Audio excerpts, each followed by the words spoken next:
12:33, mucha atención, la noticia está con el Ministerio de Salud y la viruela del mono, porque el riesgo en Colombia acaba de pasar de moderado a alto. Así lo ha comunicado el Ministerio de Salud. Su ministro, estamos hablando de Fernando Ruiz, se dan recomendaciones luego de reunión con el Comité Epidemiológico, una reunión que se realizó el día de ayer. Se están aumentando las medidas en la fase de contención para seguir controlando el riesgo de evitar la transmisión de la viruela del mono. Se va a reforzar también la red de diagnóstico, un llamado de atención importante que se hace a las EPS, y el próximo lunes habrá una capacitación importante en el modelo de atención de la viruela del mono. Esto dijo el ministro Fernando Ruiz.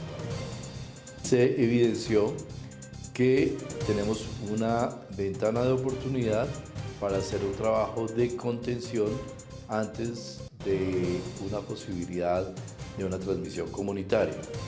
Por esa razón, y para tomar las medidas pertinentes, se decidió incrementar el nivel de riesgo de transmisión comunitaria de un nivel moderado a un nivel alto. De riesgo moderado a alto la viruela del mono en nuestro país. Y es que continúan detectándose casos. En esta oportunidad, un primer caso de esta viruela del mono se detectó acá en el departamento de Cundinamarca. Un colombiano, 41 años, procedente de Argentina.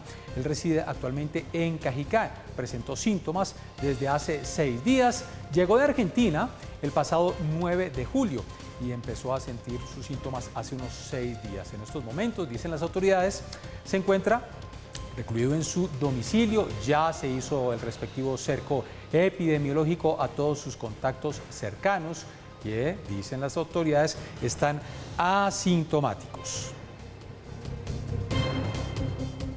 Y sobre este caso de viruela del mono en Cundinamarca habló el secretario de Salud encargado, Diego García, quien entregó una serie de recomendaciones a la ciudadanía para detener la enfermedad.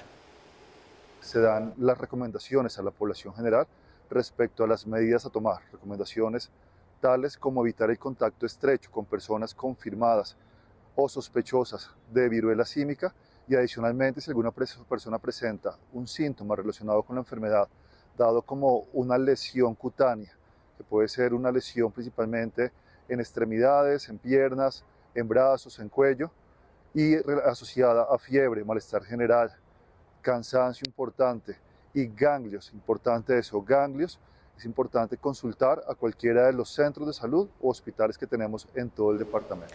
12:36, a seguir esas recomendaciones. A propósito, la Secretaría de Salud de Bogotá dispuso del Hospital de Fontibón, en el occidente de la capital, para atender posibles casos de viruela símica que pueden ingresar por el Aeropuerto Internacional El Dorado. El secretario de Salud, que es Alejandro Gómez, aseguró que desde que se identificó un brote internacional por viruela símica, la Administración Distrital ha implementado un plan de contingencia que incluye identificación de casos positivos y aislamiento. La entidad llamó a la calma y a evitar actos, importante este tema de discriminación contra aquellas personas que desarrollen la enfermedad. 12 casos en Colombia, 10 de ellos en Bogotá.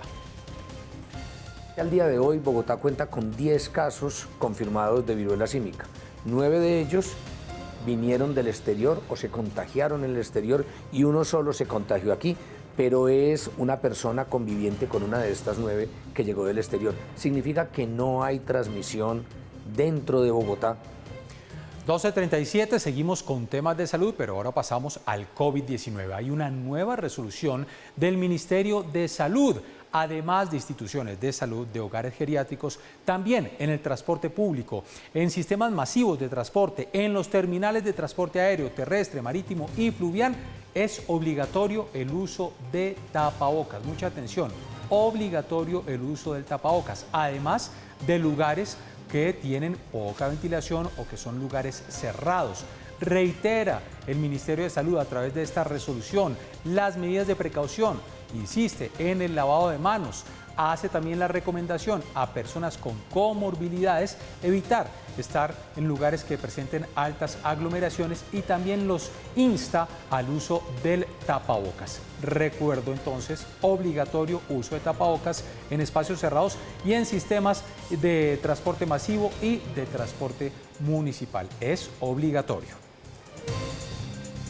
12:38 y por lo menos 30 municipios del Valle del Cauca pues deberán continuar usando el tapabocas de manera obligatoria en medio de este quinto pico de COVID-19. La mayor preocupación es el incremento en la mortalidad. Stephanie, buenas tardes. Adelante con la información.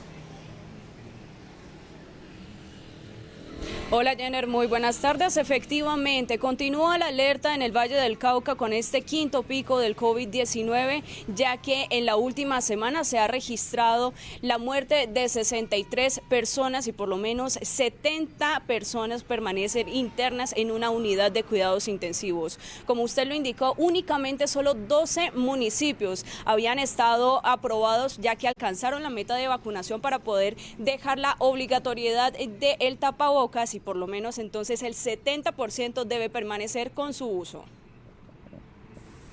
Con el incremento en el número de casos de COVID-19 en el Valle del Cauca, las autoridades de salud han indicado que cerca del 70% del departamento deberá permanecer con el uso de tapabocas obligatorio. El resto de municipios tienen que tener el tapabocas puesto porque no tienen unos niveles de vacunación importante, porque hay un quinto pico de COVID, aunque bajó el número de casos la última semana, incrementó el número de fallecidos.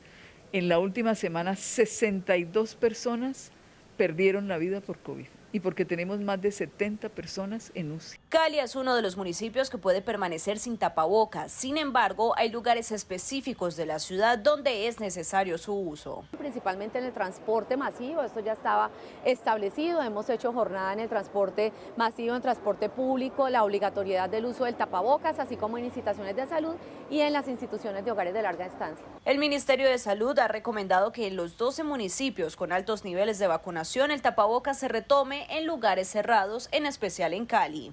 El Cairo, El Águila, Ulloa, Obando, La Unión, La Victoria, Versalles, El Dobio, Yotoco y San Pedro. Una de las principales preocupaciones de las autoridades es la mortalidad en este quinto pico. En la última semana, 62 personas fallecieron por COVID-19, de las cuales al menos el 50% no tenía su dosis de refuerzo. Lo que han dicho las autoridades es enfocarse entonces en completar los esquemas de vacunación y aplicarse las dosis de refuerzo. Solo así entonces se podrá superar este quinto pico del COVID-19 en el Valle del Cauca. Es la información que brindamos desde Candelaria para Red Más Noticias con Stephanie Toledo. Muy bien, Stephanie, gracias a utilizar el tapabocas. 12:41, noticias en Bogotá. Hace pocos minutos se registró un choque múltiple en la terminal de transporte y adicionalmente anoche, Alex, con las buenas tardes, un motociclista protagonizó un accidente insólito, se estrelló ante una iglesia. ¿Cómo es la historia, Alex? Buenas tardes. Así es, Jenner, televidentes, muy buenas tardes. Pues en primer lugar le hablo de este choque múltiple ocurrido esta mañana en inmediaciones a la terminal de transportes del Salitre en Bogotá. Pues hubo 4 vehículos involucrados, entre ellos 2 buses del Sistema Integrado de Transporte Público y 2 vehículos particulares. Sobre las 11:15 de la mañana, tanto la Policía de Tránsito como la Secretaría de Movilidad hicieron el levantamiento de los vehículos siniestrados y el saldo preliminar que se tiene es de 4 personas lesionadas que fueron trasladadas a diferentes centros asistenciales. Se investiga cuáles fueron las causas de este choque múltiple que generó un caos vehicular en cercanías a la terminal de transportes del sector del Salitre. Y ahora sí, le hablo de ese insólito accidente ocurrido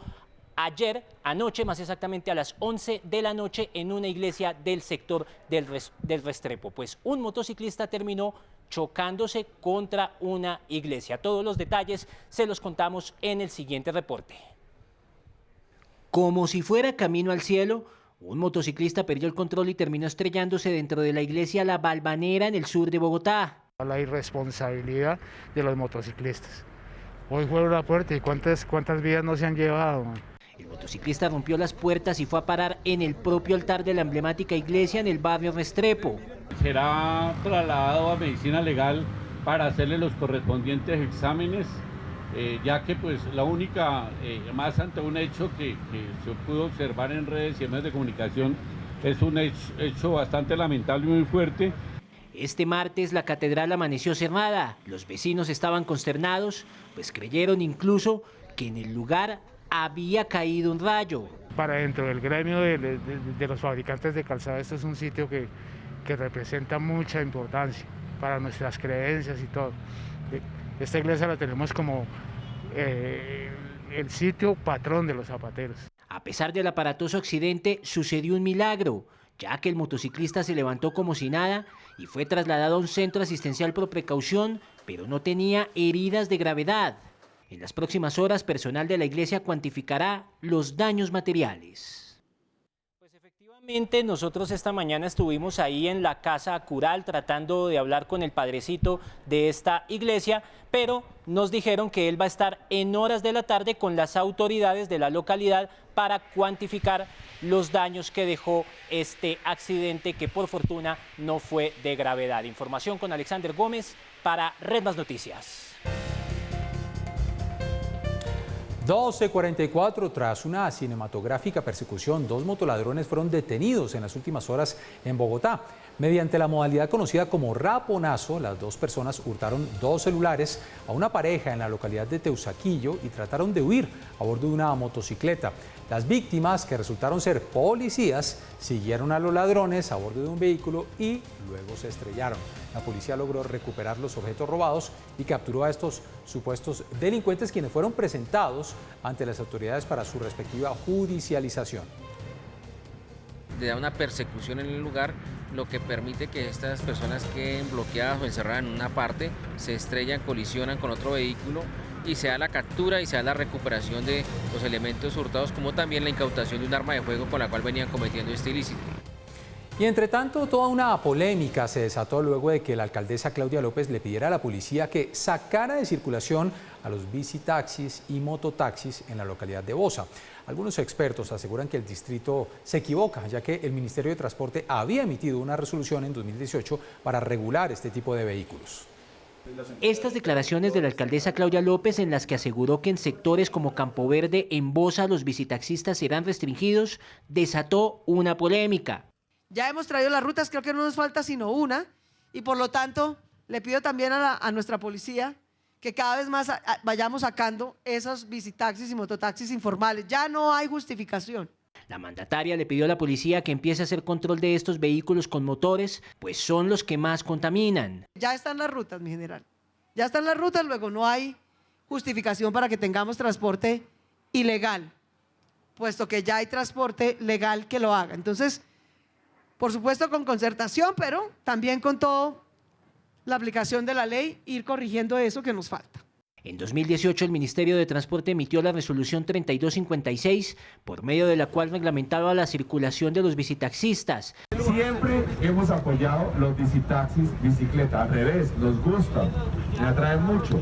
Pero la actual administración distrital no lo ha aplicado, pues argumenta que hay vacíos que no especifican las condiciones técnicas para estos vehículos. Es una responsabilidad también por parte de la Secretaría de Movilidad y de la alcaldesa, que hoy se equivoca al anunciar que hay que hacer operativos para combatir este fenómeno, cuando también la administración tiene una alta responsabilidad frente a la reglamentación que le pidió el Ministerio de Transporte. Por eso algunos expertos coinciden en que la reglamentación de este transporte en Bogotá aún representa retos y desafíos difíciles de descifrar. Si la idea es regularlos, también debería contemplarse que debería integrarse en términos de tarifa.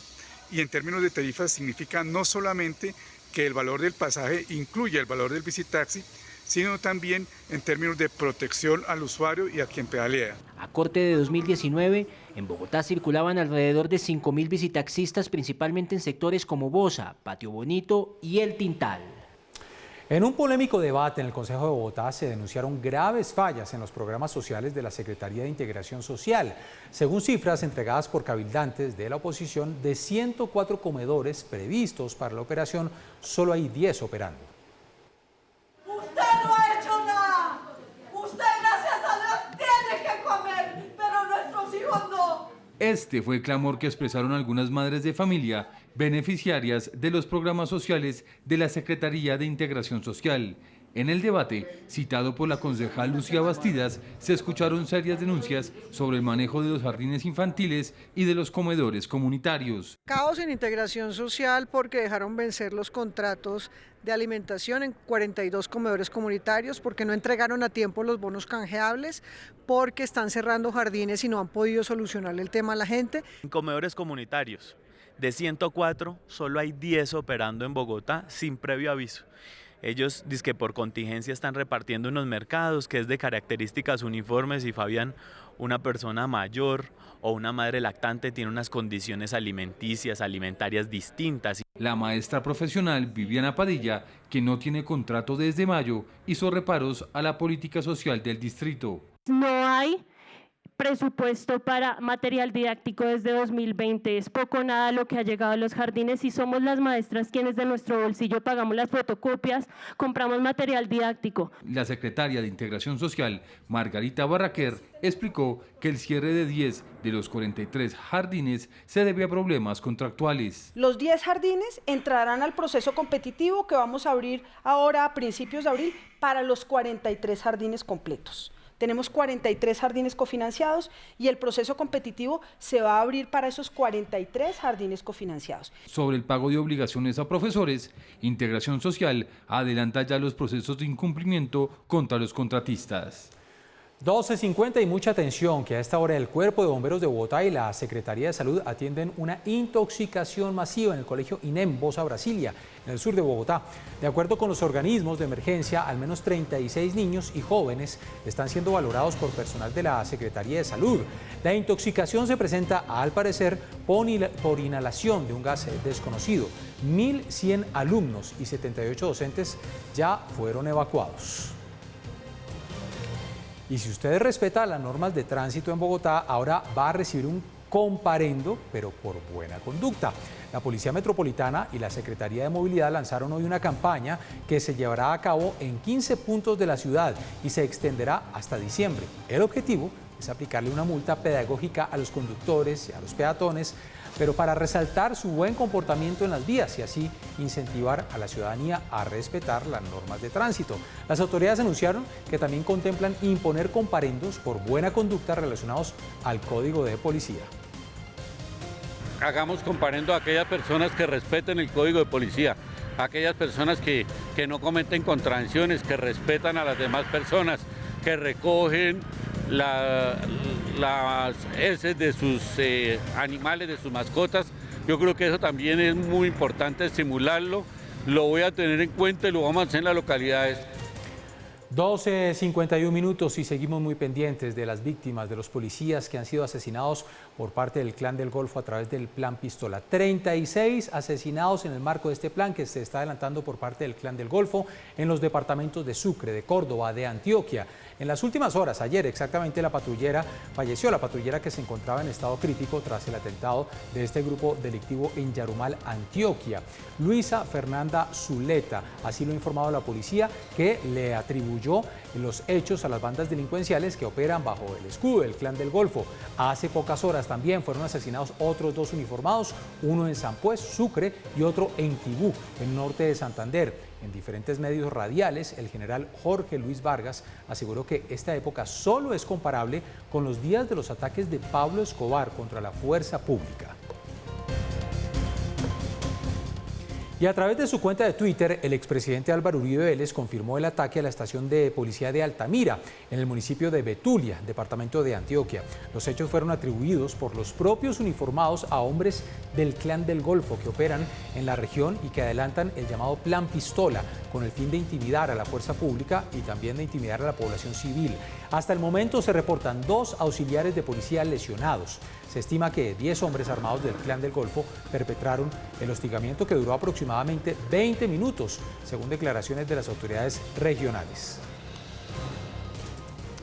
Noticias en el Valle del Cauca. Desafortunadamente ascendió a 56 el número de fallecidos por el incendio registrado en la cárcel de Tuluá, a pocos días de cumplirse ya un mes de esta tragedia. Pues esta última víctima fue Juan David Ceballos, un joven de 23 años, quien era atendido en el hospital de Tuluá, luego de las graves afectaciones que sufrió por la inhalación de humo y de gases. Las investigaciones continúan para esclarecer qué ocurrió en el patio 8 de la cárcel en esa madrugada del 28 de junio. Después de casi un mes de luchar por su vida en las instalaciones del Hospital Tomás Uribe de la ciudad de Tuluá, de ser intervenido quirúrgicamente en varias oportunidades, de ser trasladado a la ciudad de Cali para hacer una resonancia magnética que arrojó graves lesiones cerebrales y un trauma cráneoencefálico, tenemos que confirmar hoy su lamentable partida. Lamentable. A las 12:54, tremendo rifirrafe entre la senadora María Fernanda Cabal y líderes ambientalistas. Todo esto a portas de la votación del proyecto que ratifica el acuerdo de Escazú. Sí es verdad porque yo conozco los acuerdos, sí es verdad porque yo he conocido el litigio internacional. Entonces usted no me va a enseñar a mí cuando yo tengo por lo menos 25 años más que usted. Escazú, todo lo que propone Escazú está en el derecho interno. Derecho a la información, derecho a la participación, derecho a la justicia. Esto es una farsa globalista. Esto es para dejarnos pobres a todos los colombianos y engañar a los jóvenes incautos. Ahí está el reclamo. Y hay noticias con el presidente electo Gustavo Petro, que reconoce que tiene susto de llegar a la Casa de Nariño, y para expresarlo se comparó con un joven primíparo que apenas empieza la vida universitaria. Karina Soler, buenas tardes. Así es, Jenny, televidentes, por más de 1 hora y media recibió homenajes aquí en su alma mater el presidente electo por los colombianos, Gustavo Petro, quien en el año de 1982 recibió el título de economista. Un discurso de 40 minutos le ofreció a esta comunidad, como usted la llamó, primíparos, y allí hizo una paradoja y se comparó con los estudiantes que hoy inician su carrera y con la llegada de él este 7 de agosto a la presidencia de la República. Ahora muchos y muchas de ustedes estarán asustados y asustadas por entrar a una universidad, y yo también estoy asustado por entrar a la presidencia de la República. De alguna manera, quienes inician ahora, como yo inicio, cuando vaya terminando, si nos va bien, irán terminando también sus carreras si les va bien. Entonces nos toca desearnos buena suerte a todos. Pero esta no fue la única anécdota que le contó a esta comunidad de primíparos de la Universidad Externado de Colombia. También les dijo que cuando él estudiaba aquí vivía en Los Mártires y que para llegar a la universidad se venía corriendo por miedo a que lo atracaran. Y allí reconoció que lamenta no haber obtenido su título en contabilidad. Que yo la miré siempre con desdén, tengo que confesar, subliminalmente también, subliminalmente. Yo estudié contabilidad desde la cárcel. Bueno, se enseñaban contabilidad 1, contabilidad 2, contabilidad 3 en la facultad, pero a mí me tocó profundizarla en la cárcel. No alcancé a terminarla porque salí libre. Y me arrepentí porque dije, hubiera tenido el título. Y para cierre les cuento que la comunidad externadista, en cabeza de su junta directiva, cree que lo que va a tener el presidente electo por los colombianos es tiempo. Pues en medio de estos homenajes le entregaron 3 informes, 12 libros para que los lea y así le ayuden a formular sus políticas públicas. Y como dato curioso les cuento que el presidente hoy es economista de aquí y también lo hace la alcaldesa mayor de Bogotá, quien se graduó de Finanzas, Gobiernos Internacionales aquí en esta misma universidad. Desde el centro de Bogotá se despide Ingrid Karina Soler. Muy bien, Ingrid, pues ahí está el miedo de los primíparos, los que llegan a la universidad y el que llega a la presidencia. 12:57, a toda marcha diseña el próximo gobierno el proyecto que permitiría el sometimiento de bandas criminales como el Clan del Golfo. Entre las propuestas estaría la de cárcel efectiva de 8 años y una nueva justicia para el desmantelamiento de estos grupos narcotraficantes.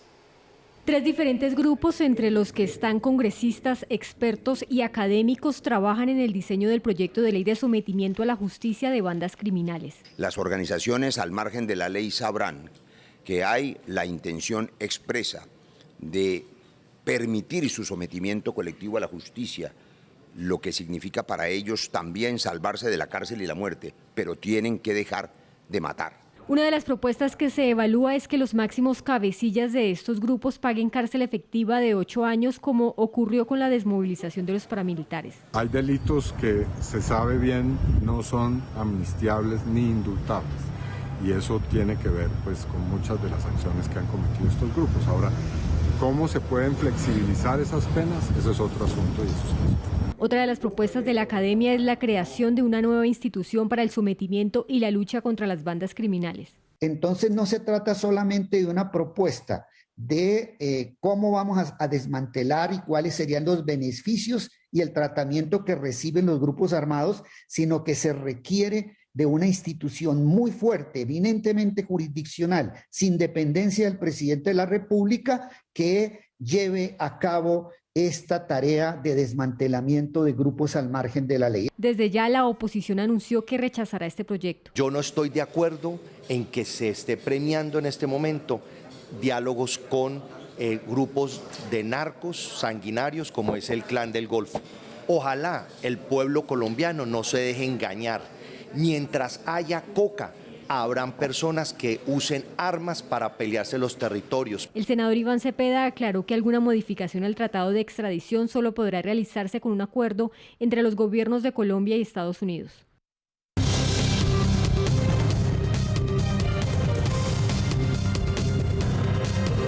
Y a la 1:00 p.m. los invito a hacer un recorrido por las noticias del mundo. Frente a la amenaza de un corte total de gas por parte de Rusia, la Unión Europea logró un acuerdo para reducir el consumo del hidrocarburo como previsión para el invierno. Entre tanto, el Kremlin aseguró que espera que se instale pronto la turbina que detendrá el 20% del suministro de gas a Alemania desde este miércoles.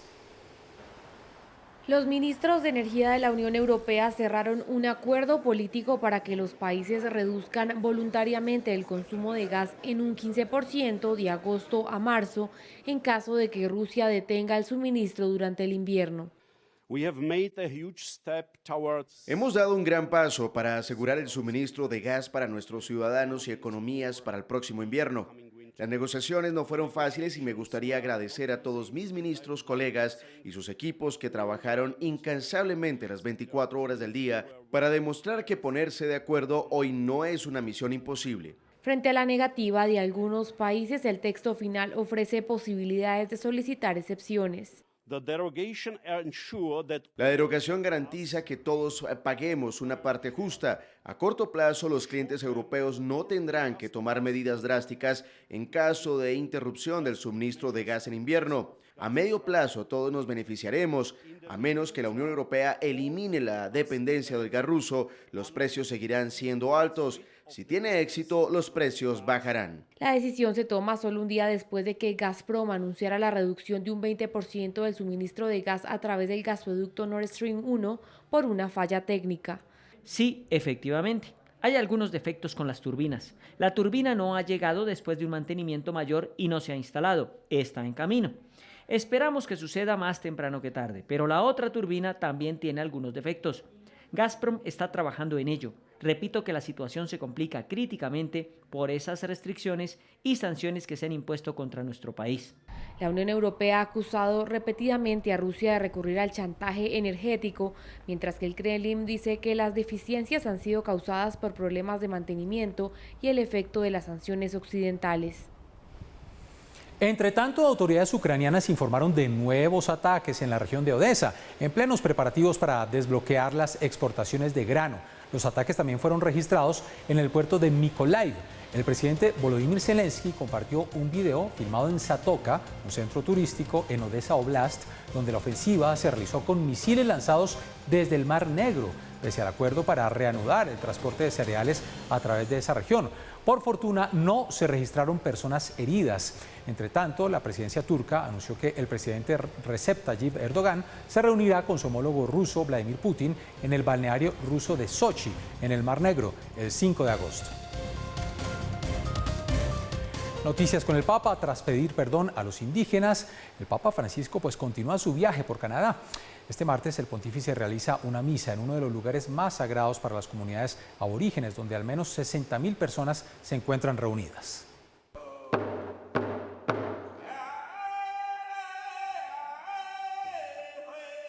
Como uno de los días más emotivos, así describieron los indígenas canadienses la ceremonia que ofreció el Papa Francisco, en la que cumplió su promesa y se disculpó por la mentalidad colonialista de muchos cristianos que durante un siglo implantaron un sistema de asimilación cultural a los pueblos aborígenes.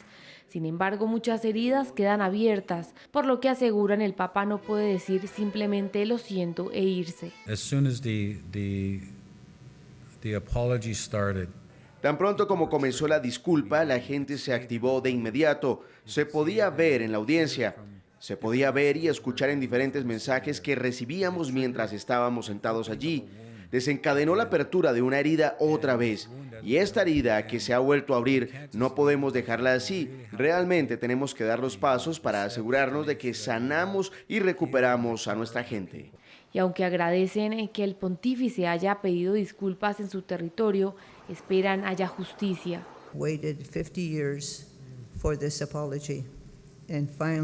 Esperé 50 años por esta disculpa y finalmente hoy la escuché.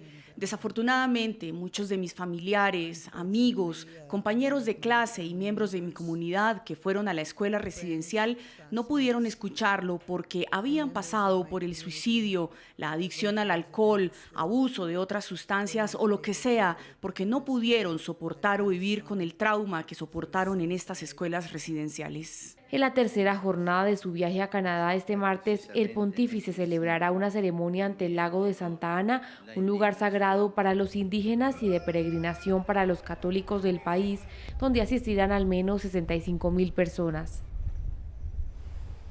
El brote de viruela del mono que se propaga rápidamente se puede detener, así lo aseguró la directora técnica de la Organización Mundial de la Salud, que maneja la enfermedad, quien además señaló que el organismo todavía está discutiendo la implementación de un mecanismo global para compartir la vacuna contra el virus. La determinación de una emergencia de salud pública de importancia internacional constituye el nivel más alto de alerta de salud pública mundial que la OMS puede ofrecer y determinar, y a través de esto esperamos mejorar la coordinación y cooperación de los países. En este momento todavía creemos que este brote de viruela del mono se puede detener con las estrategias correctas en los grupos correctos, pero el tiempo pasa y todos debemos unirnos para lograrlo. Noticias con las altas temperaturas que no dan tregua en varias partes del mundo, donde los incendios forestales continúan expandiéndose. En California, Estados Unidos, los bomberos combaten llamas de hasta 30 metros de altura. Más de 2.500 personas trabajan para contenerlo, pero advierten que avanzan a una velocidad sin precedentes. Esto en California. En República Checa, los bomberos también luchan para contener un incendio forestal en el Parque Nacional de la Suiza de Bohemia, que se encuentra en la frontera norte del país con Alemania. En este país, un gran incendio también se extiende rápidamente en el estado de Brandenburgo, una región donde los bomberos deben tomar precauciones especiales debido a que hay varias municiones de la Segunda Guerra Mundial enterradas. Y a la 1 de la tarde, 6 minutos, les tengo la imagen del día. Es Freya, una morsa de 600 kilogramos que causa revuelo en Noruega.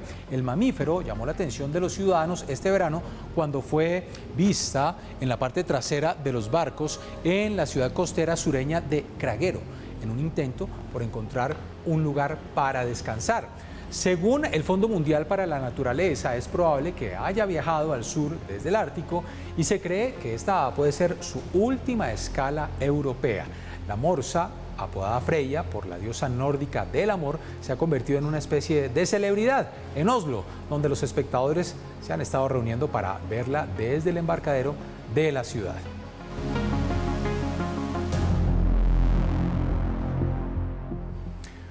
1 de la tarde, 7 minutos. Volvemos a nuestro país. Recorrido por regiones. Iniciamos en Barranquilla. El conductor de un bus de servicio público en esa ciudad fue asesinado. Es el segundo caso en 72 horas. Las autoridades investigan y ofrecen una recompensa. Kimberly Martínez, buenas tardes. Jenner, muy buenas tardes para usted y los televidentes. Como usted lo decía, es el segundo conductor asesinado en menos de 72 horas. El primer caso se registró este fin de semana en el municipio de Soledad y el segundo caso se registró en el suroccidente de Barranquilla. 2 sujetos haciéndose pasar como pasajeros detuvieron el bus. Uno de ellos se subió al automotor, le disparó en varias ocasiones y posteriormente huyeron ante la mirada atónita de los pasajeros. Las autoridades están adelantando la investigación con las cámaras de seguridad de la zona para poder identificar a los responsables. Aunque no se ha confirmado aún que se trate de un caso de extorsión, las autoridades no descartan esa hipótesis por los casos que se han registrado en el pasado aquí en Barranquilla y en el área metropolitana, donde las empresas de buses han sido víctimas de intimidaciones. La policía, la alcaldía y la gobernación están ofreciendo una recompensa de 20 millones de pesos a quien dé información por los responsables de este asesinato. Y en otras noticias de Barranquilla, en los últimos días, usuarios de redes sociales han denunciado que el agua potable que está llegando a sus casas en La Llave está llegando con una coloración amarilla, con un fuerte olor y con un sabor bastante diferente. Ha dicho la empresa AAA que esto obedece posiblemente a un daño en el dique que está construido en los alrededores del acueducto distrital de la Boca Toma, donde ellos extraen el agua y que podría ser filtrada por los diferentes caños que están especialmente en el municipio de Soledad, ya que es allá donde más se están presentando estos casos, y en el sur de Barranquilla. Sin embargo, aseguran que el agua sigue siendo potable y apta para su consumo y que están adelantando trabajos para evitar que esto vuelva a suceder.